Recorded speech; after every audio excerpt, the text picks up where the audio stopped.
Hello, friends, and welcome to a Hasty Podcast. I'm your host, Weston Hasty. You're listening to a Hasty Podcast, and welcome to the first episode of 2023. Happy New Year, everybody. I have a different kind of episode in store for you today. This is different. We're not going to do this very often, but just as kind of a break for me. Not that I need one for my Hasty Podcast specifically. I know, okay? Don't come at me for how infrequent these sometimes are.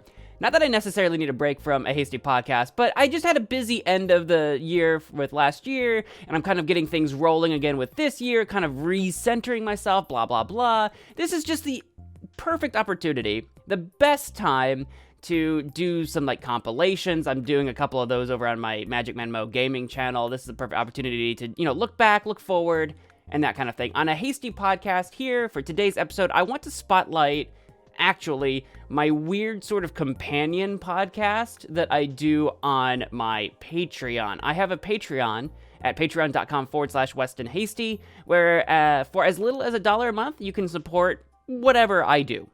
Between this, my poetry stuff, and maybe other projects in the future. Those are the two big ones that the Patreon stuff goes to really right now, as well as my Magic Man Mo gaming stuff, but the Patreon itself isn't really gaming focused. I've got some ideas moving forward into the next year about what I want to post there and do there, but that's end of the story here. That's where you can go to send me money if you want to support what I'm doing directly and financially. Obviously, there are free ways you can support what I do by sharing the podcast or just other things that I do, sharing them, liking them, rating them if that's a thing, following me everywhere. Just kind of consuming my stuff and sharing that with the wider world is the free way to do that. If you want to send me money, that is one avenue. And if you do, I have a perk on Patreon where you have access to what I call Weston Wednesday. It's a short, every episode's 10 to 15 minutes long companion podcast where I talk about whatever.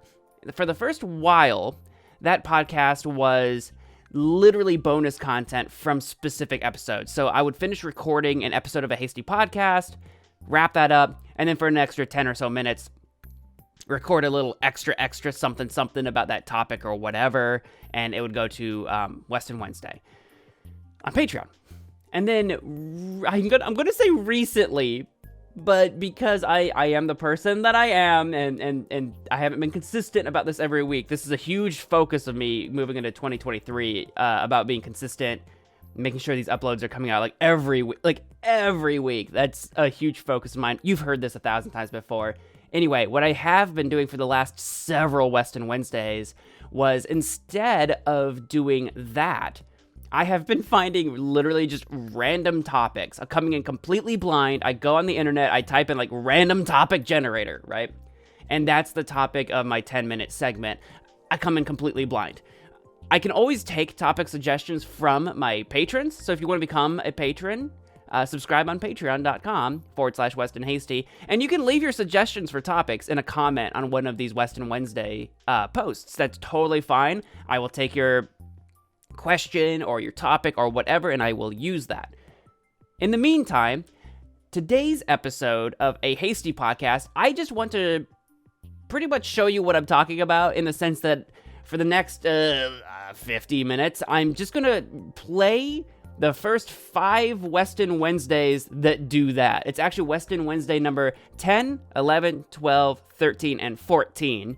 That's 5 Weston Wednesdays where I'm just discussing 5 random topics. What are those topics? You'll have to keep listening to find out. We've got some, we got a couple of doozies in here, but if that sounds like something that you're interested in, keep listening. If not, I will see you for a regular Weston Wednesday. I'll see you for a regular A Hasty Podcast next week. In the meantime, welcome to Weston Wednesday.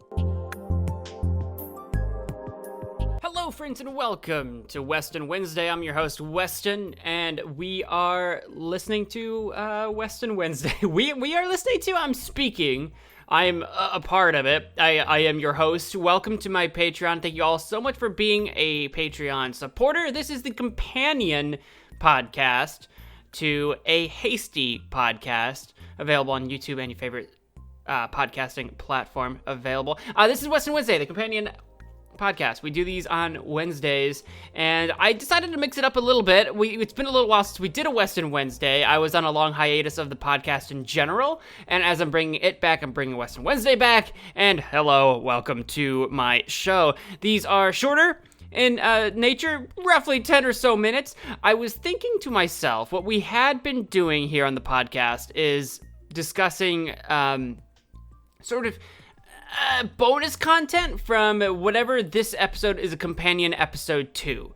But because I'm not always sure if the main podcast is coming out weekly or bi-weekly or what the situation is with that, because I'm never quite sure what the release schedule is going to be like that, and I'm not always quite sure whether this episode will be a companion episode to what episode of the main episode. I'm going to say episode as many times as I could possibly say. Point is, I want to do something a little bit different. Instead of being bonus content from a specific main podcast episode, I figured we will cover just pretty much like random ideas, thoughts, conversations, etc. here on Weston Wednesday as just a bonus sort of like, here's an idea type thing. And to do so, to help generate ideas, I have decided to go to a random topic generator on the internet.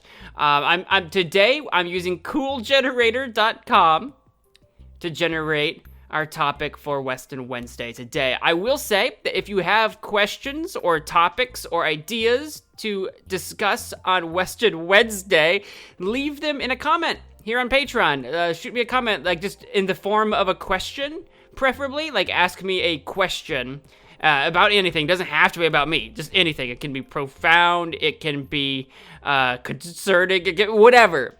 It can be anything, and I will probably address it on a Weston Wednesday. But right now, because it's the first time I'm doing it, I don't have a list from any of you yet. I am going to use a random topic generator. You don't have to leave a question. You don't have to. If I don't have any from any of you, I will continue to find random ones. Today, on coolgenerator.com/random-topic-generator. I was just gonna go with the first one that came up, and it's a stumper. It's a stumper. Random topic 1. Why do they sterilize needles for lethal injections? I don't know. I don't know the answer to that. Now, I don't usually do any kind of research for Weston Wednesday. This isn't really an educational podcast so much as it's just me and whatever I know and whatever I experience and whatever I think, basically, right? I didn't do any research for this. Like I said, this was just a random topic. I was not prepared when I sat down at my chair to discuss why they sterilize needles for lethal injections. In fact, I don't know if they do. If they do that.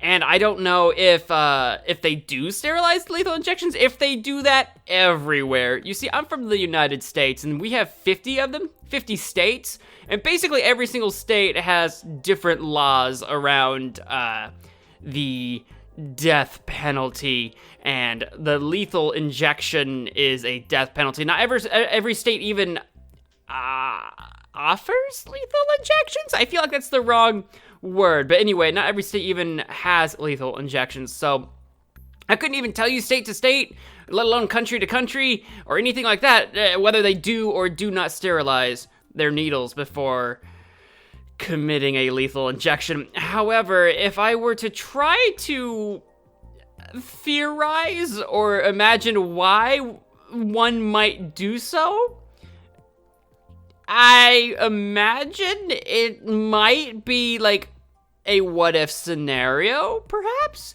Like what if the person survives the lethal injection? You wouldn't want them to have some kind of disease. That would be awful. See, it's so weird. Like, if someone's got like the death penalty, ideally, society and or the judicial system, however you want to look at it, has decided that whoever's being injected is no longer wanted around. Like, to not be alive. So it seems a little strange to me that pretty much anybody would care if the needles were sterile or not. I could see maybe a few scenarios where in general it's good practice to only keep sterilized needles. Like, you don't want to just have gross needles around. So it's not like we should stash gross needles for lethal injection. I almost said participants? Victims? Injectees? I don't know what to say. So you wouldn't want to keep unsterile needles. But as far as the actual act of sterilizing a needle before a lethal injection, if we're talking about the United States, I have to imagine, because first and foremost, every state has a ruling on how does it word it? Strange and unusual punishments. Like, punishments are not meant to be torturous, right? They're not supposed to be particularly I'm trying to think of like what the word is. Like, they're not like the punishment isn't supposed to be egregious in some way. Like, no matter what act the perpetrator has committed to have received the death penalty, right? No matter what they've done, the point is we're not supposed to torture them. The idea is that they've got the death penalty. All they are owed is a death, not a torturing. You know what I mean? So, and throughout history, anybody with a death penalty, the executioner, as it were, has always been rewarded for providing quick and as painless as possible deaths. So I like you think like headsmen, right? Beheading people in sort of medieval times or something like that. They were rewarded for being capable of doing their job quickly and efficiently and without like having to hack away at somebody. I know this is kind of a gruesome gruesome topic, but no one wants someone to be hacked away at. So I imagine the sterilizing the needles thing falls along in the sort of same realm where, because an unsterile needle could be transmitting basically a bioweapon of some kind, you know, a virus or bacterial infection, something like that, that's basically a bioweapon, right? If you're injecting disease into somebody, and that would be cruel and unusual for a punishment. So on to that end, you can't do it. You can't inject viruses into people. It's just not okay. And then, like I said, I guess if they survive the lethal injection or something like that, you can't just then provide a slow, painful death. Like, you wouldn't want someone to survive. I don't think you wouldn't want someone in principle to survive a fatal attempt, I'm going to call it, and then just slowly die over the course of, like, years instead. Like, the intention, legally, the intention is to provide a fast death, not a slow and painful one. So, legally speaking, providing a slow and painful death would actually be illegal, I guess, or cruel and or illegal. So I guess I think if I had to wager some sort of guess on why they sterilize needles for lethal injections, that would be it. That would be what I would lock in as my answer if I had to have an answer. I've never had to think about it. I've certainly never researched it.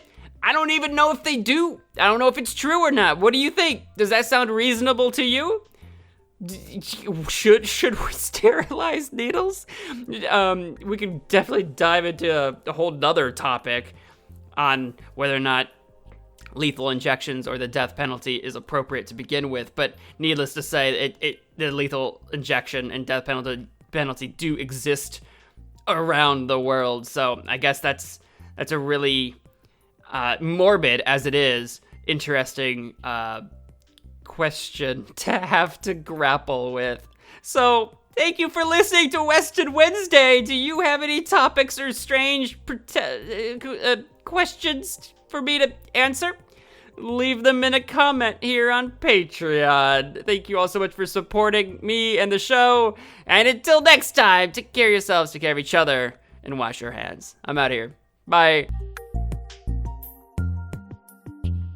Good morning, friends, and welcome to Weston Wednesday, the companion episode to a Hasty podcast. I'm your host, Weston Hasty, and thank you for supporting me on Patreon. That's right, you're listening to this on patreon.com/Weston Hasty. Unless, of course, you are not. I have an idea, and if you're listening to this on YouTube, you will already know what the idea is. But for those of you on Patreon, I have this idea that while all of you have access to Weston Wednesday, starting with the last episode, which was number 10, I think what I want to do is combine Weston Wednesday episodes into like little compilations for YouTube so that people over on YouTube know what they're missing. And also, because I think it'll be fun or interesting content to be able to share with more people, considering what we started doing last week, or last time. I think, honestly, actually, at this point, I'm a week behind, maybe? I don't know. I record these in weird spats of time. But point is, last time on Weston Wednesday, we decided to do something a little bit different for this podcast, and that is go through, like, random topic generators, basically, to determine random topics, and I have to talk about that topic for the length of this Weston Wednesday. Feel free to suggest your own topics over here on Patreon. You can do so in the comments section. I think it's under Join the Conversation when you look at this post on Patreon. Leave your own suggestions if you have any. If you're quite happy to see me keep doing random topics, then random topics it shall be. Without any further ado, this week I am once again on coolgenerator.com/random-topic-generator to determine my random topic for today, and it's a spicy one. I have regrets. See, I thought about maybe just skipping this one because it's spicy, but you know, I like spicy food, so I guess we'll tackle this spicy topic with gusto, right? First topic that generated, which is what I did last time. First topic that generated: what's your favorite sexual fantasy? Now I'm a private person. I'm a relatively private individual, which you've perhaps heard me say on the podcast before. I think I did talk about that actually a couple episodes of the main podcast a while ago. That I don't usually get into like relationship stuff and that kind of thing because it's like a private thing for me. And then I've actually talked about on the main podcast, a Hasty podcast, that I am I identify as a gray sexual. And that was actually one of the more popular podcast episodes. In fact, it was for Pride Month of 2021, I believe, is when that episode came out. I forget what number of episode that would have been, but it's one of the more popular ones. One, it was topical when it came out because it was Pride Month. And then two, it was me talking about something that was kind of close to me about like in my journey in discovery and figuring out what my own sexuality even is. So if you listen to that episode, you might have some questions or some idea of how I might answer this. Perhaps, maybe not. I don't know. But here I am on Weston Wednesday to explain my favorite sexual fantasy, and it's a bit of a letdown. I don't think I have a favorite sexual fantasy. And I think, I mean, this is one of those reasons why when I was trying to determine what my sexuality is, when it occurred to me that it might not be 100% straight, right? It might not be 100% heterosexual. When that had occurred to me and I was trying to determine what that means to me, I noticed that I lacked a lot of things that I believe, I think other people that are heterosexual experience. And one of those I think that I talked about in the podcast was celebrity crushes. Now, I have some celebrity crushes I fall back on because I over the years, thinking I was heterosexual, I felt like I needed to have a celebrity crush, and I have rationalized celebrity crushes or whatever, and I always have a fallback on that one. But as far as sexual fantasies, I think that's another one. Like, when you talk about, like, sexual fantasies or people's fetishes and that kind of thing, I feel like I don't particularly have a fetish. I'm kind of sidetracking a little bit. I know, in terms of, like, body parts. So if you're talking about, like, physical attraction, some people are butt guys, some people are boob guys, some people are whatever, you know, some fetish of a particular body part. And of course, you have those who are noble that might say, I'm a face guy or I'm a personality guy. Those always seem like the more noble answers, because it makes it feel a lot more like I'm not in it for the sex and the body parts and that kind of thing, which I can respect. I can respect that, but I've definitely encountered those types of conversations. I've always been, this is going to sound weird to me, but because we're talking about sexual fantasy, and because I can't really answer this in the way that I think the topic wants me to, I've always been more of a kind of a neck and collarbone guy, which sounds weird, I've always been someone with, where, like, when you're talking about a well-dressed woman, depending on, like, I don't know, something about if you've got a top or an outfit or something that accentuates, like, it's not even so much as it has to be, like, shoulders, per se, but, like, the general, I don't know how to describe the area, the general neck area is my thing, which sounds... Oh, this is an uncomfortable topic. That's my thing. I'm more of a face. Love a good face. Love a good personality. Those noble answers I mentioned before. But if we're not going to include those, I'm a weird, like, neck guy. I don't know what that means. I don't have sexual fantasies about the neck. That's why I can only, like, half answer this question. I'm trying to wrap my brain around sexual fantasy. I like being a gray sexual. For those of you not familiar, it's on the asexual spectrum, so I'm not very sex driven. I'm not very sex focused. That doesn't mean I'm anti-sexual. That doesn't mean I'm full asexual. It means I can still have thoughts or desires or whatever. Like, it still exists, but it's on the asexual spectrum, so much so that, like, that is not a routine thing for me. That's not necessarily common.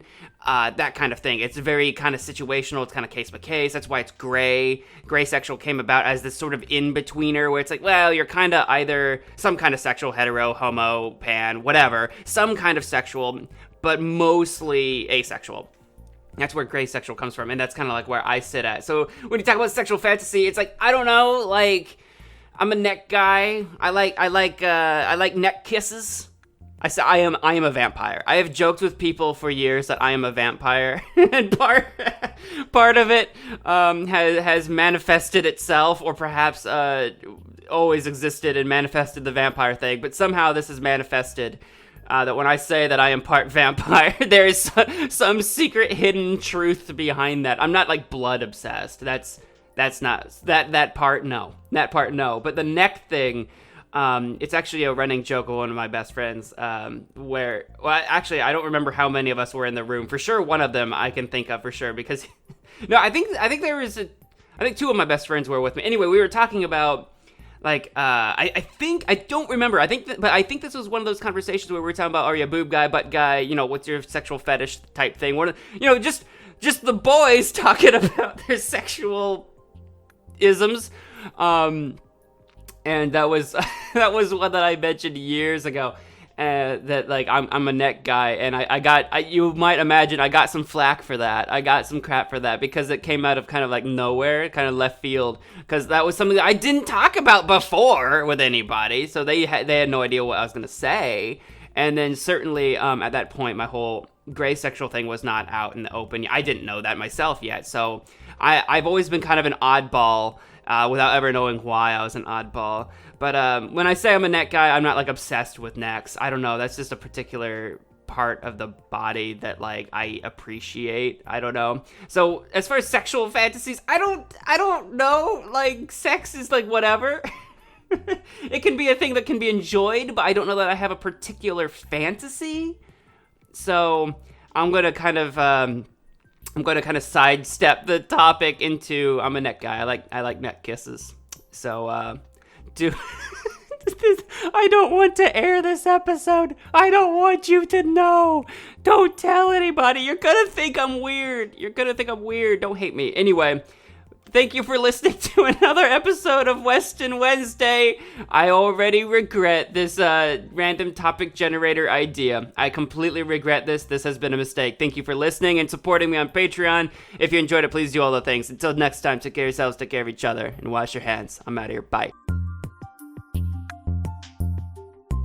Hello, friends, and welcome to Weston Wednesday. I'm your host, Weston Hasty, and you're listening to Weston Wednesday, the Patreon exclusive bonus podcast that we do on Patreon. I don't have a tagline for this podcast. I need to have one. Like, I'm kind of slowly, by just completely stealing random topics off of the internet, I'm slowly turning Weston Wednesday into its own thing. I used to be able to say it's the companion episode to a Hasty podcast, and that's still true, but Weston Wednesdays no longer have anything directly to do with a Hasty podcast. It's just literally a Patreon exclusive 10-minute or so podcast about, like, one thing, whatever that topic might be, and that's it. I need a tagline.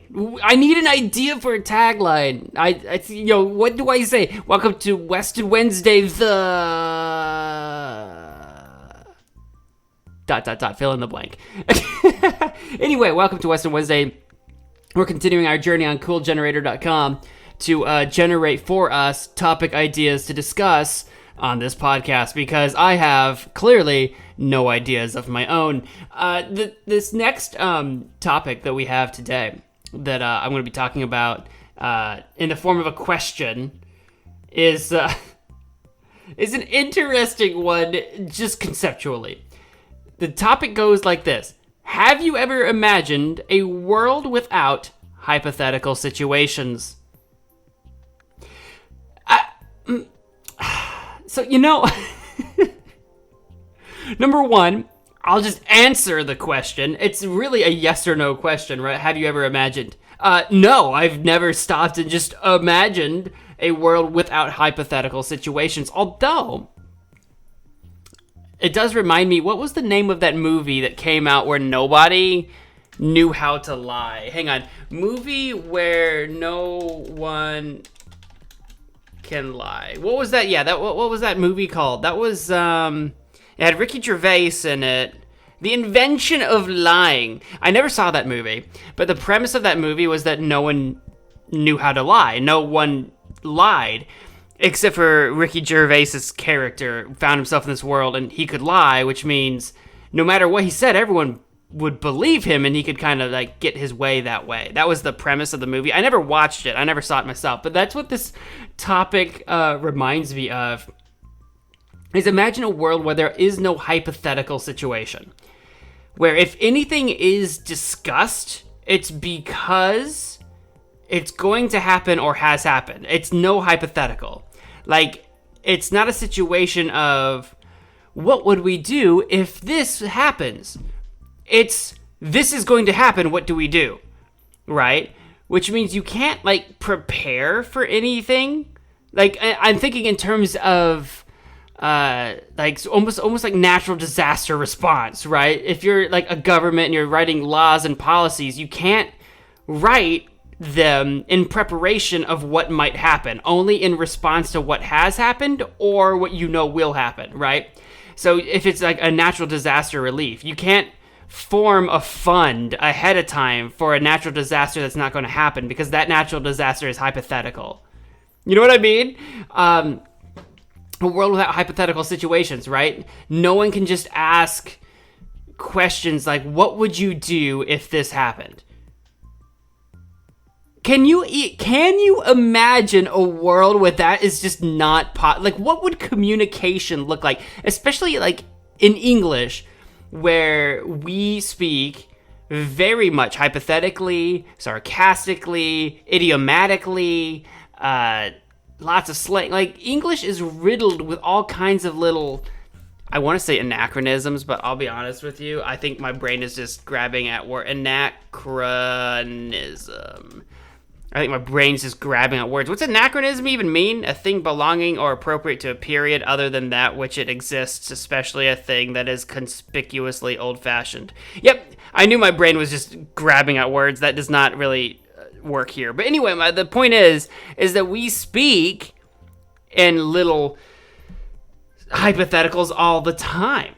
Like, this question, that's the thing that's funny about this question, is this question is itself hypothetical. You could not ask this question. You could not ask, have you ever imagined a world without hypothetical situations? Right?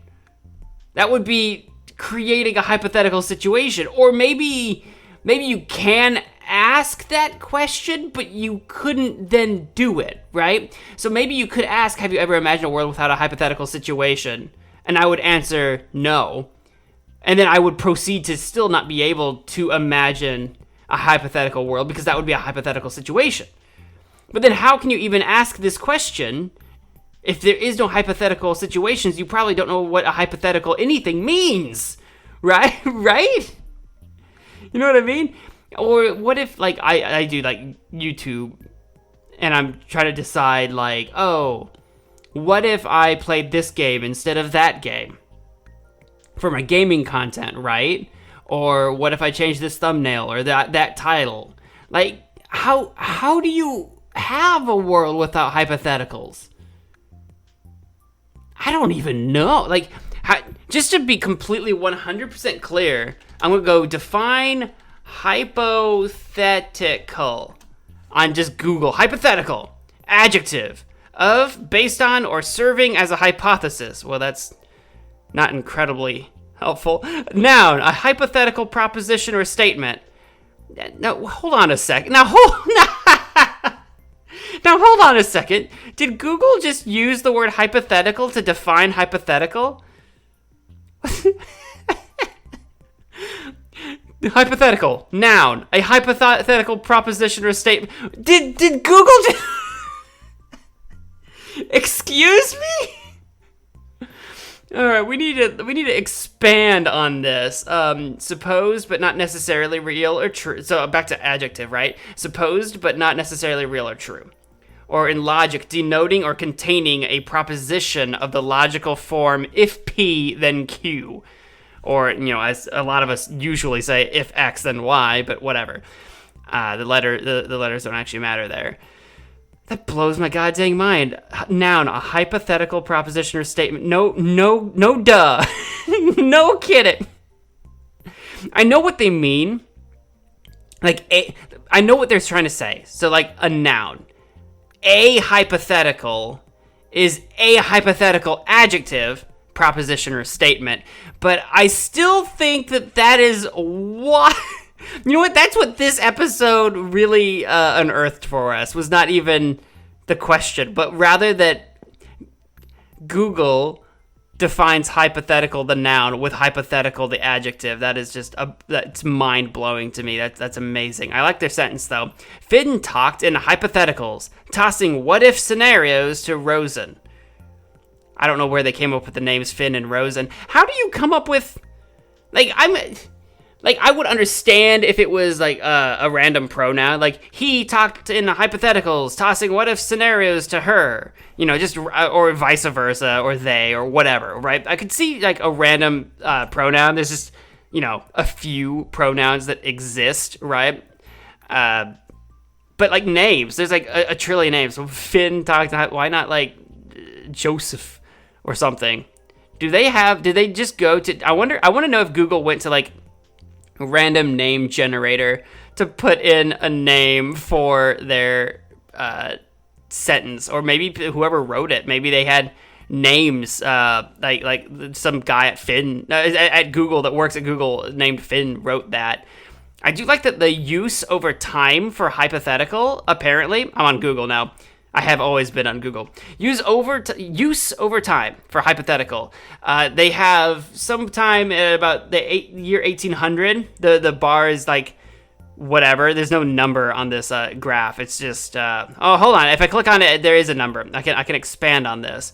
Percent. What does this percentage mean? I do not know. But it's sitting at for usage, hypothetical is sitting at a 0.000156% use. I don't honestly know what that means, but the point is it surges. Like it's kind of steady, but it's kind of rising all through the 20th, like the 19th and 20th centuries, and it starts surging.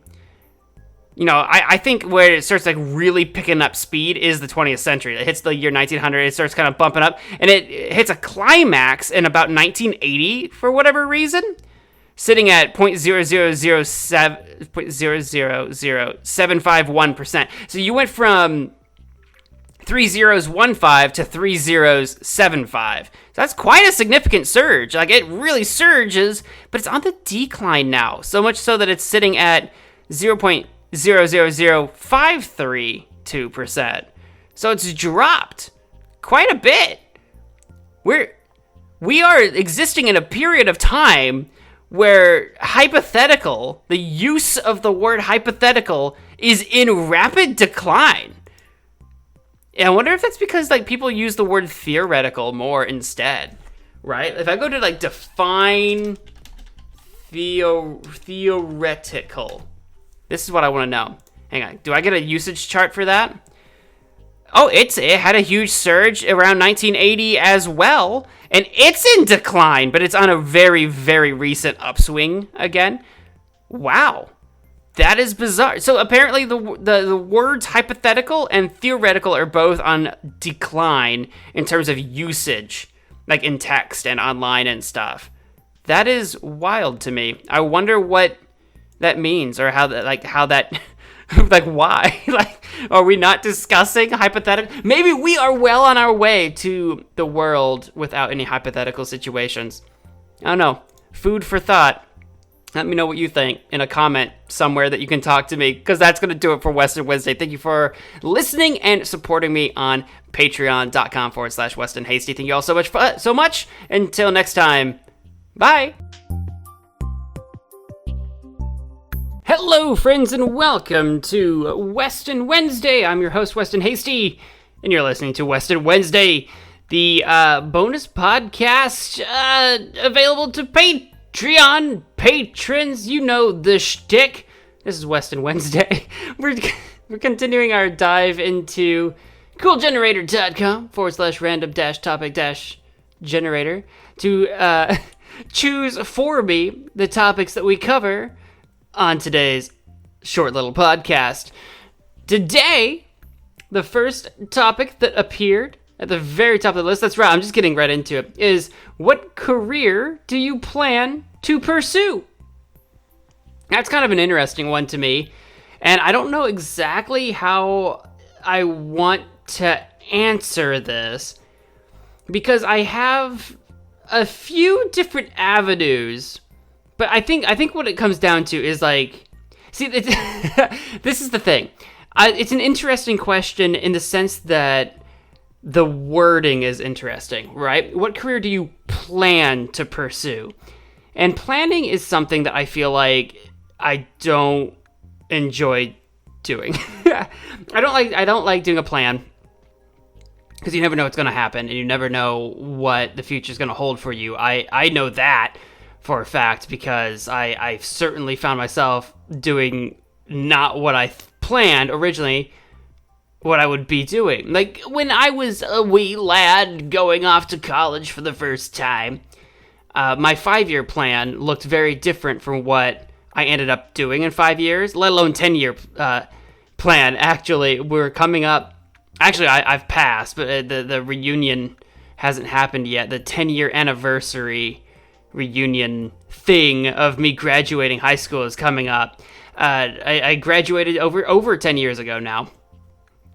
Just the end of this the last school season would have marked the anniversary, and that reunion is coming up soon. This episode today is not really about that, but the point is it's been 10 years. So if I looked at my 10-year plan leaving high school, what I thought I would be doing with my life, it's wildly different from 1, what I am doing right now, and 2, what I want to do now, and 3, what I plan to do now. And yes, 2 and 3 are not the same thing, which you would think that they would be. That's what I mean by like the wording is interesting. What I want to do in terms of like career is different from what I actually plan to do. Because ideally what I want to do is a lot of this like creative stuff that I often talk about on the podcast, like doing these podcasts, making my gaming videos, that kind of thing, writing stuff. My poetry blog is woefully behind, and my writing is woefully behind. But as I mentioned in a Hasty podcast somewhat recently, that I have started going back to school again. I'm going back to college. I never finished my bachelor's degree, so I'm going back to finish what I started, and that degree is in English, and English, and an English degree involves a lot of writing and a lot of literature, and it's stuff that I'm very interested in, and going back to school means I have to kind of throw myself back into strengthening my writing and flexing some of those skills that I haven't kind of flexed in a little while, and hopefully means I can hone my craft a little bit and maybe get back into doing my writing stuff. I've been so heavily involved in video stuff and in podcast stuff, which is like audio. I've been involved in video, I've been involved in audio. My sort of literary endeavors have fallen behind. So the things that I want to do is basically like be a media artist of sorts, I suppose, doing all of the various different things that I enjoy doing and spending my time on. However, that's not really what I plan to pursue, and it sounds, now that I read the question out loud and think about it, it is kind of odd that I don't plan to do that. I'm the store manager at a Subway. This isn't really a secret. I've been coy about it in the past, but I'm not too secretive about it anymore. I'm a store manager.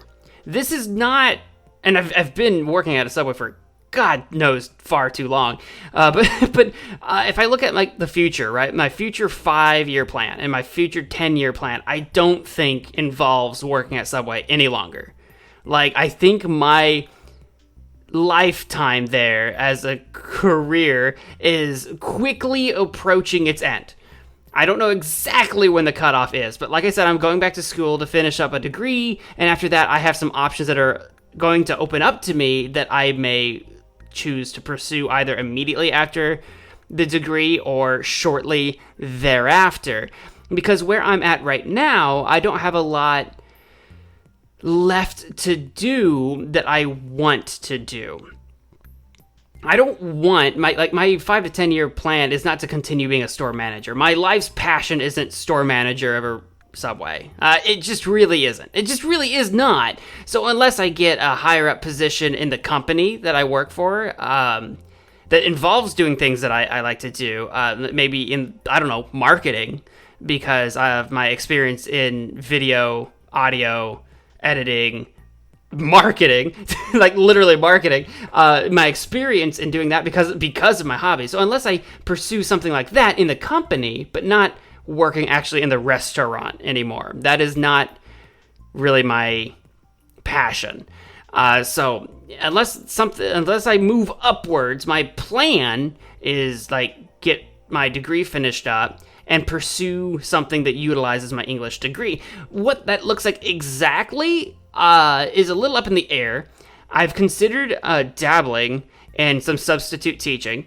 Teaching is a passion of mine that I have dabbled with but never followed through with for so many different reasons, and I think dabbling in that would be really fun, as well as pursuing some other possible avenues working in basically some version of document writing, whether it's technical writing for one of the local major companies in the area or whether it's something else. I'm not entirely sure, but the plan as far as career, I think involves utilizing the English degree to either teach or write, basically. And that's kind of the actual plan, even though it's not a very solid, set-in-stone plan. When you work in or when you're pursuing a career in something that is born of the humanities or the sort of liberal arts education field, your plan usually isn't very what's the word I'm looking for? Like if you go to medical school to be a doctor, you're going to leave medical school to become a doctor, right? If you go to school to become an engineer, you're going to leave to be an engineer. If you go to school in one of the humanities or liberal arts, you usually don't know what the name of the job is, what that job's name is going to be. You don't know what that is yet, but you know what skills you have, and you know how to apply them to a client, to a company, etc. There's just not necessarily a name to that job, which is why it's very common to get the question like, well, what are you going to do with that degree? It's like, well, I can do a lot of different things. It just kind of depends on who I work for, what that's called, right? Again, it could be some version of document writing, technical writing, editing. There's so many different avenues you can go with just that by itself, let alone like if you still want to work in entertainment, if you want to be some sort of work in marketing, writing copy, if you want to start working in maybe even social media, etc. There's so many places where communication is vital, and something like an English degree or similar is basically required or extremely helpful to do. So, or at least to do well. Many people might try to get away with, like as a company's growing, get away with not having someone dedicated and specialized in that skill set, but eventually you're gonna want to have someone who's skilled in that to do what the company can't otherwise. So anyway, it's a little hard to say what the plan is. The plan is to pursue the English degree and then utilize that with the skills that I've actually acquired over many years inside and outside of school itself to do something a little bit more engaging mentally in my mind, as well as utilize the skills that I've developed over the years that I am not utilizing being a store manager at a Subway. I have management skills as a result. I have all kinds of skills developed at Subway. I just don't utilize any of the other skills through video, audio, and the written language and communication necessarily in what I'm doing now. So really, what career do you plan to pursue? I think to answer that question for the topic of this podcast has to be something along the lines of a career in communications between people, as opposed to communications between I don't know what, but a career in communications. I don't know what that means exactly. It can be in entertainment along the lines of the hobby stuff I do. It can be in the realm of education. It can be in the realm of sheerly instruction. But just to keep it kind of up in the air and keep the plan pretty outlined and kind of nebulous, communication. A career in communication. I think that's the best answer I can give. Thank you all so much for continuing to support me here on Patreon. I do sincerely appreciate it. I hope to see you on the next episode of Weston Wednesday. Till next time, bye. Hello, friends, and welcome to Weston Wednesday. I'm your host, Weston Hasty, and welcome to Weston Wednesday. You are listening to the companion podcast to a Hasty podcast, available to you for supporting me on patreon.com/Weston Hasty. And today, we are continuing our adventure into coolgenerator.com/random-topic-generator, not sponsored, to determine our topic of today's mini podcast episode. I think last time we went really intimate with our topic. If you didn't listen to that one, I recommend definitely going back and listening to it if you haven't. Or if you're listening to this on, I think what we're going to do, we talked about this last time, I think I'm going to combine like maybe 5 or so Weston Wednesdays into one longer episode for Spotify and YouTube, basically, alongside a Hasty podcast, but they're going to be released way apart from each other, probably. So obviously, if you're here on Patreon, you are definitely getting it all first. You are definitely getting all of these first. But anyway, last time we got really intimate with ourselves with the previous question. Today, our topic is, how ambitious are you? That's right, ambitious. How ambitious am I? It gave me something a little bit more to well, I say a little bit more to work with, but I feel like I had a lot to work with last time. I just think that ambition is a funny one, though, because I do have thoughts about ambition. Define ambition is what I'm going to write into Google. A strong desire to do or to achieve something, typically requiring determination and hard work. I feel like that's a really good definition. I mean, it ought to be. Someone whose job it is to write definitions must have written this. I'm going to really parse this out. A strong desire to do or achieve something, typically requiring determination and hard work. I imagine that if you're a creator in MySpace, not in MySpace, the social media platform, but if in my area, like I do YouTube, I'm doing this podcast thing, I feel like you can't do these things without some kind of ambition, right? Because unless you are just quite literally just trying to find something to spend your time doing, right? Like this is just literally a kill time, like a time sink, a pastime, as it were, then what's the point, right? The point here is to create something, to do something, to share that thing that you created with other people. I feel like it takes ambition to do the kind of thing that I'm doing, especially considering that I'm not particularly successful at it. I don't exactly have 1 million YouTube subscribers. I don't really exactly have 100,000 podcast listeners. I don't really find a tremendous amount of success at what I do. And oftentimes, that can feel like I'm just whittling away and passing time, but I feel like I am ambitious. I feel like I do try to achieve more than I have tried to achieve before. Like every passing year or whatever, I feel like I am trying to do more. Like I want to do more. That desire, that strong desire. I feel like often I've struggled with whether or not I strongly feel feelings. In the past, I felt like I was a very stoic, logical, whatever kind of guy. As I've gotten older, I've discovered that I think that's not the case. I think when I was younger Weston, especially as a teenager, just didn't know how to handle emotions, how to deal with them, how to parse them. So a lot of the time, they just went kind of ignored. But I am someone who sometimes I feel it's difficult to show excitement for something. Like it's difficult to be excited about a thing.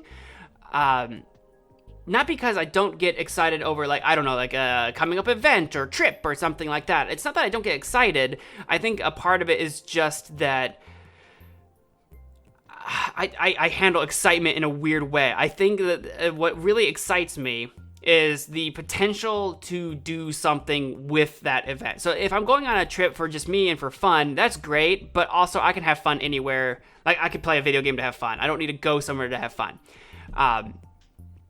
That being said, there are things that you can't do at home by yourself, so you have to go somewhere. Anyway, I'm getting a little sidetracked here. My point is that when it's just things around me happening, sometimes I have a hard time displaying excitement over it. But one of the things that I am quietly excited about here on my own in my home, that I do get quietly excited about, is creating the next thing, recording this next podcast episode, creating a show. Maybe very few people watch it or listen to it, but I'm creating a show. I'm creating a thing. I'm trying to become better at it. I'm developing skills. I'm learning how to talk.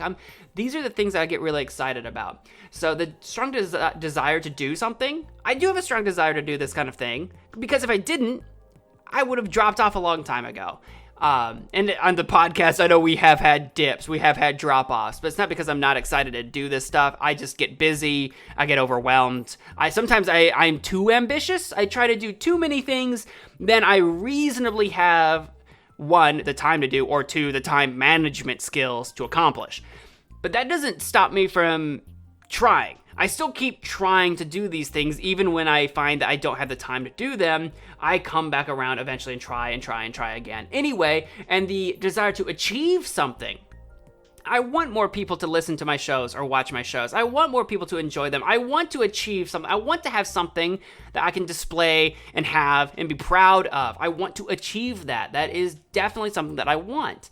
And then, of course, that typically requiring determination and hard work. You can't just be ambitious about playing Pac-Man or something. I was going to just name any old video game. I don't know why Pac-Man is the first one that came to my mind.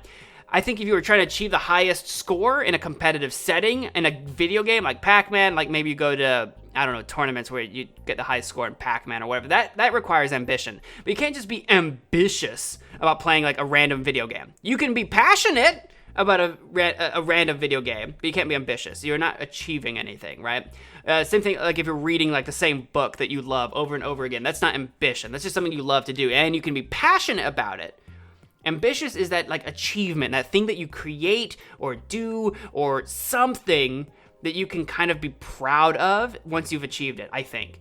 I think that is a huge part of ambition. And I do have ambition in that sense. I do want to create things and shows and stuff that people can enjoy and that I can be proud that they enjoy. So I think in the sense of how ambitious am I think it's, as someone who runs a show like this, someone in my field that does this, I think I have to be pretty ambitious. I'm not going to say that I'm pretty successful. I'm not going to say I'm more or less ambitious than this person or that person. I don't know how to measure ambition.